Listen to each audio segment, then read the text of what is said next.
With Doubtnut, get instant video solutions to all your maths, physics, chemistry, and biology doubts. Just click the image of the question, crop the question, and get instant video solution. Download Doubtnut app today. In this question, we have to differentiate between the red blood cells and the white blood cells.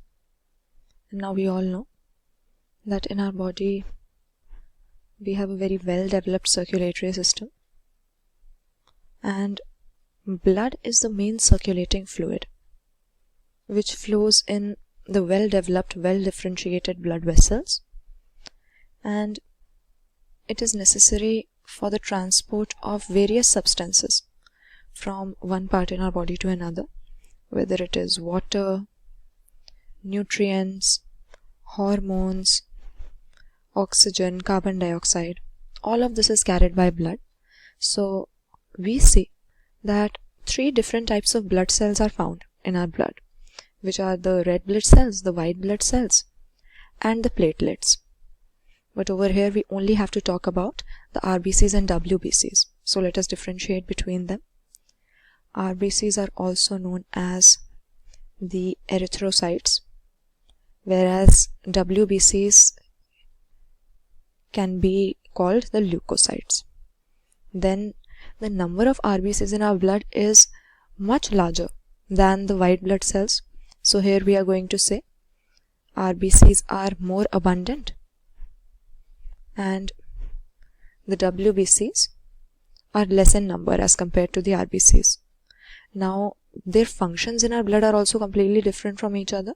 The main function of RBCs is that the RBC has hemoglobin, and this hemoglobin will help us in carrying oxygen from one place in our body to another. So red blood cells are the oxygen carrier, whereas on the other hand, the role of WBCs is in the immune system. Whenever a germ or a pathogen is going to enter our body, they help us fight this infection. So their role is also very different. Apart from this, the structure is different. The red blood cells are biconcave in shape and they do not have any nucleus. In a mature RBC, we will not find nucleus. On the other hand, nucleus is present in the WBCs and they are of various shapes. Many different kinds of WBCs are found in our body, involved in different activities of the immune system. Apart from this, the lifespan of RBCs is much greater, is much longer than the WBCs, whereas the WBCs are short-lived. So here we see many differences between these 2 kinds of blood cells that we are going to find in our body.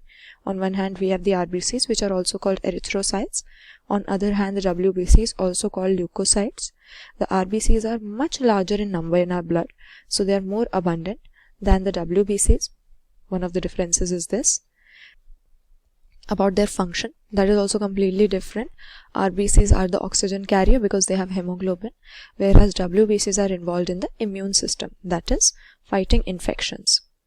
Then RBCs lack nucleus, WBCs have nucleus, and the lifespan of RBCs is also much more than the short-lived WBCs. So they are very different from each other, but both are part of our blood, and these are the main differences between them.